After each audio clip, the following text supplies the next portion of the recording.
The morning had begun like most others, quiet, cold, and carefully measured. Daniel walked his son to school just after dawn, his hand wrapped around the small backpack strapped the way other parents held hands. The city moved around them without noticing. Cars hissed over wet pavement. A bus exhaled at the corner. Daniel's son didn't speak much in the mornings and Daniel didn't push. Silence had become their shared language. After the school doors closed behind his son, Daniel stood for a moment longer than necessary. He always did. He waited until the bell rang, until the hallway lights flicked on, until he could be sure his son was safely inside a world that asked less of him than the one waiting outside. Only then did Daniel turn back toward the street. He walked the long way to work as he often did, passing storefronts still shuttered and sidewalks dotted with the remnants of the night. A woman slept beneath a torn tarp near the bus stop. Two men argued softly over a cup of coffee. Daniel kept his eyes forward, not out of cruelty but habit. You learned after years of surviving where to place your gaze. That was when he saw her. She sat against the brick wall of an old pharmacy, knees pulled close to her chest, a thin blanket wrapped around her shoulders. Her hair hung in uneven strands, dulled by grime and neglect. A cardboard sign rested beside her foot, its edges softened by rain. Daniel slowed without realizing it, his steps shortening, his breath tightening. At first, his mind rejected the possibility. Faces blurred together on the street all the time. Pain had a way of making people look alike. But something pulled at him, an instinct older than reason. He stopped completely when she lifted her head. Their eyes met. The years between them collapsed in an instant. Daniel felt the ground shift beneath his feet, as if the city itself had tilted. He knew that face. He knew the curve of her cheek, the slight scar near her eyebrow, the eyes that once looked at him with certainty and impatience and love. The woman begging on the sidewalk was his ex-wife. Her name pressed against his chest like a physical weight. He didn't say it. He couldn't. She stared at him, her expression blank at first, then confused, then stricken with recognition. Her mouth opened but no sound came out. The sign slipped from her hand and fell face down on the concrete. People passed between them, stepping around the sign, around her, around Daniel as if he were just another obstacle. A car horn blared somewhere down the block. The world refused to stop even as his had. He hadn't seen her in 8 years. 8 years since she packed a single suitcase and walked out while their son slept. 8 years since the note on the kitchen table, short, vague, careful, told him she needed more than the life they were living. 8 years of unanswered questions, of court papers, of nights spent calculating grocery money and daycare costs and how to explain absence to a child who didn't have the words for abandonment. She looked smaller now. Not just thinner but diminished, as if life had steadily taken pieces of her away. Daniel noticed details without meaning to, the way her hands shook, the redness around her eyes, the stiffness in her posture that spoke of cold and pain. He hated himself for noticing. He hated himself more for caring. Daniel, she finally said, his name fragile and uncertain, like it might shatter if spoken too loudly. He nodded once. That was all he could manage. His throat burned. He tasted something metallic sharp. He realized he had been clenching his jaw so tightly it ached. I didn't think, she stopped, swallowing. I didn't think you'd ever see me like this. He almost laughed at the understatement of it. Almost. Instead he asked the first question that came to him, the safest one. How long? She looked down at the pavement. Long enough. Daniel glanced at the sign she'd dropped. It wasn't dramatic. Just a few uneven words asking for help. No explanation. No story. The simplicity of it hurt more than any confession could have. He should have walked away. Every sensible part of him knew that. This woman had left him with a child and a mountain of responsibility. She had disappeared when things became hard. He had built a life around her absence, brick by brick, scar by scar. He owed her nothing. And yet his feet refused to move. A memory surfaced uninvited. Her laughing in their old kitchen, barefoot, arguing about paint colors. Another followed, her crying quietly in the bathroom late at night, insisting she was fine. Daniel had learned too late how much fine could hide. You shouldn't be here, he said, and immediately hated how harsh it sounded. I know, she replied. I don't expect anything. I wasn't hoping to see you. That at least felt honest. A bus pulled up nearby, releasing a rush of warm air and commuters. Daniel checked his watch. He was already running late. The day pressed in on him, demanding decisions, reminding him that time didn't pause for unresolved pain. He looked at her again, really looked. Not as the woman who left, not as the stranger on the sidewalk, but as the broken bridge between those two truths. His chest tightened with something dangerously close to grief. "I have to go," he said. She nodded, relief and disappointment tangled together on her face. "Of course." Daniel took a step away, then stopped. His hand moved before his mind could catch up, pulling his wallet from his pocket. He hesitated, then placed some cash beside the fallen sign. It felt inadequate. It felt like an apology and an insult at the same time. "Thank you," she whispered, though he wasn't sure that was what she meant. He walked away then, his pace unsteady, his thoughts louder than the city. With every step, the weight of the encounter settled deeper into him. He knew with a certainty that frightened him, that this was not the end of it. It was only the beginning. Daniel didn't remember the bus ride to work. He remembered standing, gripping the metal pole as the city slid past the windows, but not the stops or the faces around him. His mind kept returning to the same image, her sitting against the brick wall, smaller than memory, wrapped in a blanket that did nothing to keep the cold out. At the warehouse, the day moved on without him. Boxes were scanned. Forklifts hummed. A supervisor asked a question he answered automatically. His body showed up, his thoughts did not. Every few minutes, a different version of the same question surfaced in his head. How did it come to this? By lunchtime, the guilt crept in. Not guilt for leaving her there. He reminded himself he had no obligation, but guilt for the relief he'd felt walking away. That part frightened him most. Relief meant distance. Relief meant survival. And survival had been his only luxury for years. That evening, Daniel picked up his son from the after-school program. The boy ran to him, backpack bouncing, eyes bright in the way only children's eyes could be.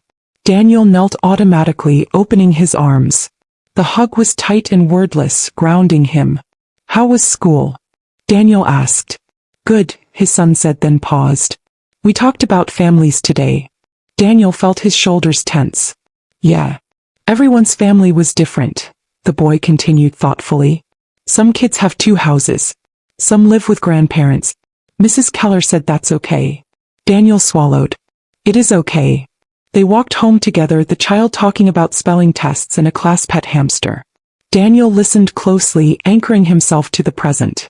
But when they reached their small apartment and the door closed behind them, the quiet returned, and with it the weight of the day. After dinner, his son fell asleep quickly, exhausted from play and routine. Daniel stood in the doorway of the bedroom for a long moment, watching the slow rise and fall of the blanket. The child slept peacefully, unaware that the woman who had given him life was now sleeping on concrete. Daniel sat at the kitchen table long after the dishes were done. He didn't turn on the television. He didn't check his phone. He let the memories come. The early years hadn't been terrible. Tight, yes. Stressful often.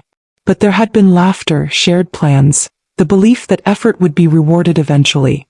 He remembered the first time she said she felt trapped. He'd brushed it off, promising things would improve. He remembered the nights she came home late, exhausted and distant, the arguments that circled without resolution. Then came the silence, the withdrawal, and finally the note. He had read it 100 times in the days that followed, searching for anger, cruelty, anything that made leaving easier to understand. But it was careful, almost kind. That somehow hurt the most. Daniel hadn't chased her. Not because he didn't care, but because someone had to stay solid for their child. He became practical out of necessity. Diapers, daycare schedules, extra shifts, second-hand clothes. He learned how to be both mother and father without ever calling it that. He hadn't spoken her name in years. That night he barely slept.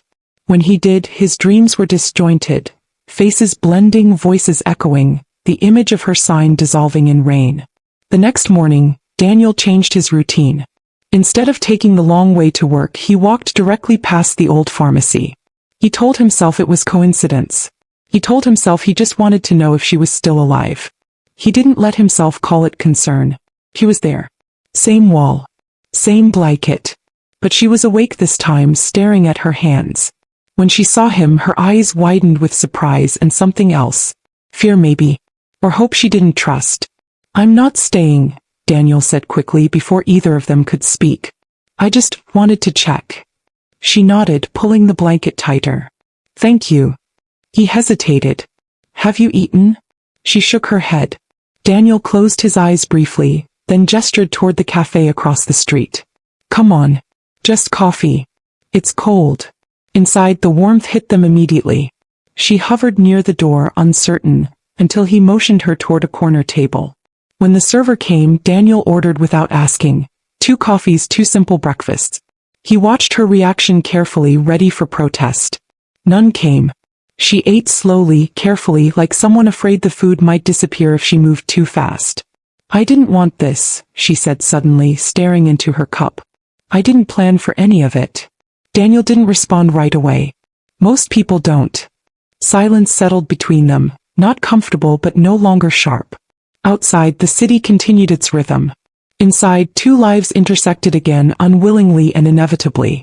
I don't expect forgiveness, she said quietly. I don't even expect understanding. Daniel looked at her, then really looked. I don't know what I expect. That was the truth.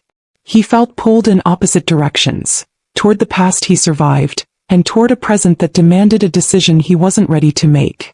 When they stood to leave, she paused at the door. I won't bother you again, she said. I promise. Daniel nodded, though something in him knew promises had limits. As he walked away, the thought followed him, persistent and unsettling. Walking past her had been easier than walking away. He knew now that whatever came next would not be simple, and that pretending otherwise would cost him more than he was willing to lose. Daniel tried to return to normal after that morning, but normal no longer fit the shape of his life. The image of her sitting across from him in the cafe, hands wrapped around a chipped mug, eyes lowered like she was afraid to be seen, kept resurfacing at the most inconvenient moments. At work, he caught himself staring at nothing. At home, he double-checked the locks more than usual, as if memory itself might wander in uninvited. For days, he avoided the street near the pharmacy. Not because he didn't care, but because caring felt dangerous. It was his son who shifted everything again. One evening, as Daniel folded laundry, the boy sat on the couch drawing quietly. After a while, he held up the paper. It showed a small house, a tall figure beside a shorter one, and another figure drawn lightly at the edge, barely outlined. Who's that? Daniel asked carefully. The boy shrugged. I don't know. Just someone outside. Daniel felt a familiar ache spread through his chest. Children noticed more than they said. He folded the shirt in his hands slowly, buying time. Looks nice, he said. Later that night, after his son fell asleep, Daniel found himself putting on his jacket again. He told himself he was just going for air. He told himself many things. She wasn't at the pharmacy this time. Panic flared before reason could catch it. He walked up and down the block twice before spotting her further down, sitting on the steps of a closed laundromat. He looked worse. More tired, more withdrawn. Relief and frustration tangled inside him. You shouldn't move around so much, he said, then immediately wondered why that was his first concern. She looked up, startled, then gave a faint smile. Didn't want to take someone else's spot. He exhaled slowly. Come on. Walk with me. They walked without direction, the city humming around them. For a long time neither spoke. Then quietly she said, I never meant to disappear the way I did. Daniel stopped walking. But you did. She nodded. I know. They stood under a flickering streetlight. The moment felt suspended, fragile, unavoidable. I left because I thought I was already ruining everything, she said. I was scared. Of failing.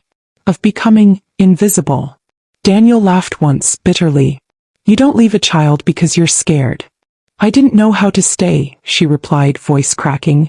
I didn't know how to be what you needed. What he needed. He wanted to interrupt, to argue, but something in her tone stopped him. This wasn't an excuse. It was a confession. She told him pieces, not all at once. About the job she took after leaving, the man who promised stability and delivered control instead. About debts she hadn't told anyone about. Medical bills, interest stacking faster than she could outrun it. About nights spent convincing herself she'd made the right choice, even as everything fell apart. I tried to come back once, she said, barely audible. I came to the building. I saw you through the window. You were helping him with homework. Looked steady.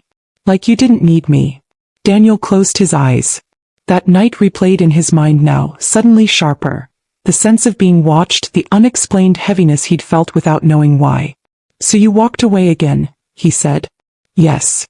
She swallowed hard. Because I thought I'd already done enough damage. They reached a small park, empty except for a broken swing swaying in the wind. Daniel sat on a bench, exhaustion settling into his bones. She remained standing, unsure. Sit, he said. She did, carefully keeping distance between them.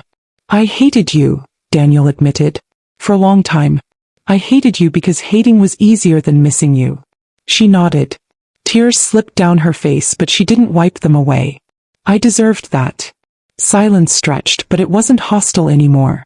It was heavy, shared. I'm not asking to be part of your life, she said. Or his. I just didn't want to vanish without telling the truth.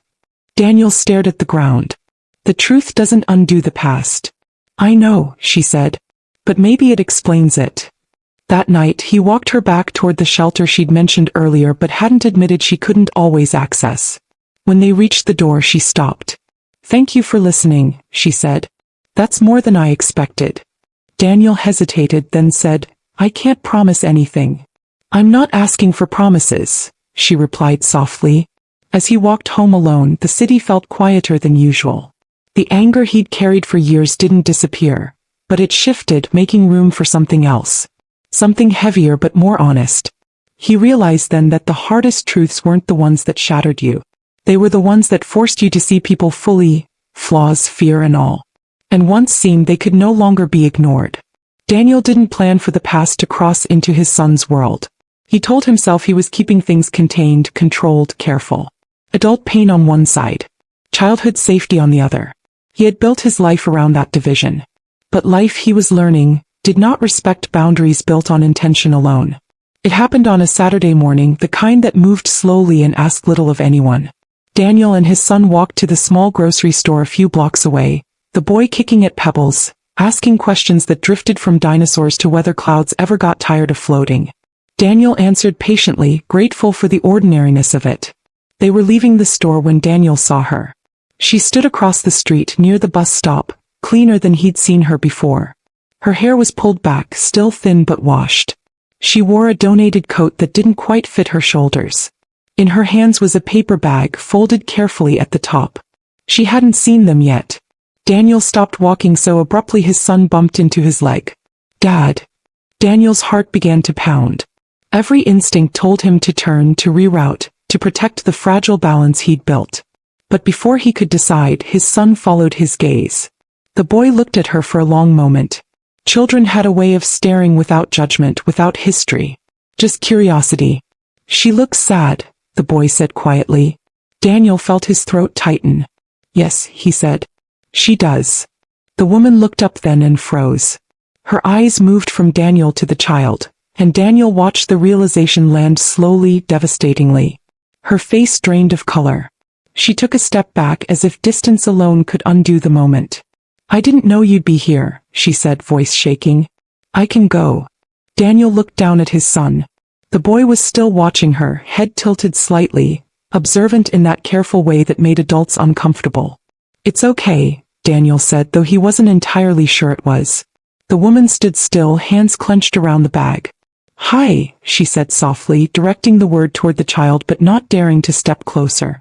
Hi, the boy replied, polite and unafraid. Daniel felt the weight of the moment press down on him. He hadn't prepared for this. There were no rehearsed explanations, no softened language. Just reality standing in the open. This is someone I used to know, Daniel said slowly. The woman flinched at the phrasing but didn't protest. My name is Anna, she said. It's nice to meet you. The boy nodded. I'm Eli. Daniel closed his eyes briefly at the sound of the name in her mouth. She swallowed hard, emotion flickering across her face before she could stop it. Eli studied her coat, her shoes, the careful way she held herself. Are you waiting for the bus? He asked. Yes, Anna replied. I am. Buses are always late, Eli said matter-of-factly. A small, broken smile touched her lips. They are. The bus arrived then, brakes screeching, doors opening with a rush of air. The moment threatened to end before it had fully begun. Anna stepped toward the curb, then hesitated. "I should go," she said, eyes fixed on the ground. Daniel felt something inside him shift. Ending it like this felt wrong, unfinished in a way that would echo. "Wait," he said. She looked up, startled. Daniel turned to his son. "Do you want to walk home, or do you want to have hot chocolate first?" Eli's eyes lit up. "Hot chocolate." Anna's breath caught. "Daniel, I don't. It's just a drink," he said quietly. "You can leave after." The cafe was small and warm, familiar territory for Daniel. For Anna, it felt like sacred ground she wasn't sure she was allowed to enter. She stood near the door until Daniel gestured for her to sit. Eli climbed into the chair, swinging his legs. "Dad says this place has the best marshmallows." Anna smiled weakly. "I believe him." They sat in an uneasy triangle, cups steaming between them. Eli talked about school, about a class project, about a book he was reading. Anna listened intently, as if every word mattered. She didn't interrupt, didn't correct, didn't claim. He just listened. At one point, Eli pushed his mug toward her. "You can have some of mine if you want." Anna froze. Her eyes filled instantly. "Thank you," she whispered, voice barely holding together. Daniel watched closely. There was no grand moment, no dramatic realization. Just a child offering warmth to a stranger who felt familiar without knowing why. When it was time to leave, Anna stood first. "I should go now," she said, steadier than before. Eli nodded. "Okay." She hesitated, then reached into her pocket and pulled out a folded piece of paper. She handed it to Daniel without looking at him. "Just in case," she said. Outside, she walked away without turning back. At home, Eli kicked off his shoes and disappeared into his room. Daniel stood in the kitchen for a long time, staring at the paper. Finally, he unfolded it. An address. A shelter. And a phone number written carefully, as if afraid it might be erased. That night, as Daniel tucked his son into bed, Eli looked up at him sleepily. "She was nice," he said. Daniel brushed his hair back gently. "Yes," he replied. "She was." After the light was off, Daniel sat alone in the living room, the paper resting on the table in front of him. The past had crossed a line he could no longer redraw. And for the first time he wasn't sure whether protecting his son meant keeping the past out, or letting it be seen honestly. Daniel didn't sleep that night. The apartment was quiet in the way that made thoughts louder. The folded paper lay on the kitchen table, its edges catching the light whenever he passed. An address. A shelter. A phone number written with care, as if steadiness alone could make it trustworthy. He told himself he didn't have to decide anything yet. That nothing had changed. But that wasn't true. Something had already shifted the moment his son offered a stranger his hot chocolate without hesitation. In the morning, Daniel watched Eli eat his cereal, legs swinging, humming softly. The boy seemed lighter than usual. Untroubled. Daniel wondered if children sensed resolution before adults did, or if they simply trusted the world to make sense eventually. "Dad," Eli said between bites, "is she lonely?" Daniel paused. "Who?" "The lady from yesterday." He considered the question carefully. "Yes," he said at last. "I think she is." Eli nodded, satisfied. Nobody should be lonely all the time. Daniel felt the truth of that settle into him, heavy and unavoidable. At work, the hours crawled. He replayed every moment from the cafe. The careful distance Anna kept, the way she listened, the tears she tried not to show. He remembered the nights years ago when he'd been too tired to notice how quiet she'd become. He remembered how certain he'd been that staying strong meant staying still. By the end of his shift, the decision had formed quietly, without drama. He walked to the shelter that evening. The building was older than it looked from the outside, its paint peeling, its windows clouded. Inside, the air smelled faintly of disinfectant and soup. A volunteer at the desk looked up, cautious but kind. "I'm looking for Anna," Daniel said, his voice steadier than he felt. She appeared from the hallway a moment later, stopping short when she saw him. Surprise flickered across her face, followed by something like fear. "You didn't have to come," she said quickly. "I know," he replied. "I wanted to." They sat in the common room, far from the television and the clustered conversations. For a moment neither spoke. "I can't undo what happened," Daniel said finally. "I can't pretend it didn't hurt. But I also can't pretend you don't exist. Anna's hands trembled in her lap. I never wanted to be a burden. You're not, he said, then corrected himself. You weren't supposed to be. She looked up at him, eyes wet. I don't expect to be part of his life. Daniel inhaled slowly. That's not a decision I can make alone. But I also won't lie to him. He deserves honesty. She nodded, relief and sorrow mixing together. That's fair. They talked longer than either expected. Not about blame, but about reality. About boundaries. About what help might look like without rewriting the past. Daniel offered practical things first. Food, clean clothes, rides to appointments. Temporary help. Limited. Anna listened, accepting without argument. Thank you, she said. For seeing me as I am, not as who I used to be. When Daniel left the shelter, the night felt different. Quieter. Less sharp. Over the next weeks, the routine shifted carefully. Anna never came to the apartment uninvited. She never asked to see Eli alone. Sometimes she joined them for short walks. Sometimes she didn't. Daniel watched his son closely, ready to pull back at the first sign of harm. But harm didn't come. What came instead were small, human moments. Anna listening to Eli talk about school. Anna remembering which cereal he liked without making a show of it. Anna leaving early every time to keep the balance intact. One afternoon, Eli tugged at Daniel's sleeve as Anna prepared to leave. Can she come again? Daniel knelt, meeting his son's eyes. Do you want her to? Eli nodded. She feels familiar. Daniel swallowed. He said. We'll take it slow. That night, Daniel sat alone again, the weight of responsibility pressing in from all sides. He knew some people would call his choice weakness. Others would call it foolishness.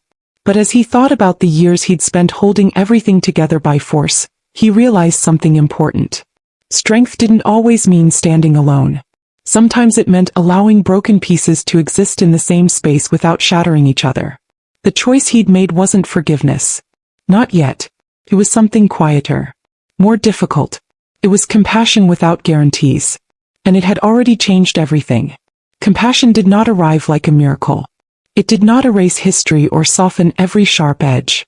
It arrived quietly in ordinary moments and stayed only if everyone involved handled it with care. Weeks passed. Anna found part-time work through the shelter, cleaning offices in the early mornings. She moved into a shared transitional apartment, small and crowded but warm. Daniel drove her to appointments when he could, never canceling his own responsibilities to do so. The rules remained clear.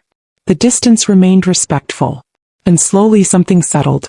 Eli adjusted in the way children often do, without analysis, without resentment. He asked questions sometimes. Simple ones. Daniel answered honestly, carefully, never offering more than what was asked. She's someone who knew me a long time ago, he said once. Before me? Eli asked. Yes. Eli thought about that. Okay. There were no dramatic reunions. No emotional speeches. No moment where everything suddenly made sense. Instead, there were afternoons at the park where Anna sat on a bench while Daniel pushed Eli on the swing. There were grocery store conversations about apples versus oranges. There were quiet goodbyes that ended before exhaustion could turn them into something else. Daniel noticed the change in himself before he noticed it in anyone else. The anger he'd carried for years no longer ruled his thoughts. It hadn't disappeared, but it no longer demanded constant attention. In its place was something heavier and more complicated. Acceptance. Not approval. Not absolution. Just acceptance of what had been and what could never be undone. One evening, after Anna left early as usual, Eli sat beside Daniel on the couch. Dad, he said softly, are you sad? Daniel considered the question. He didn't rush to answer. Sometimes, he said. But not the way I used to be. Eli leaned against him. I think she's sad too. Yes, Daniel said. She is. Can people be sad and still be good? Eli asked. Daniel felt his chest tighten. Yes, he said firmly. They can. Not asked to speak privately. I need to move, she said, eyes steady but nervous. I was offered a job in another city. It's steady. It's real. Daniel felt the familiar pull of fear, but this time it was different. That's good, he said honestly. I wanted to tell you myself, she continued. And I wanted you to know. I won't disappear again. Daniel nodded. Thank you. She hesitated. I won't ask to stay in touch if it makes things harder. He thought for a moment. We can write. Occasionally. Carefully. Relief softened her face. That would mean more than you know. The goodbye was simple. Eli hugged her without hesitation. Anna knelt to his level, holding him gently, briefly. No desperation, no claims.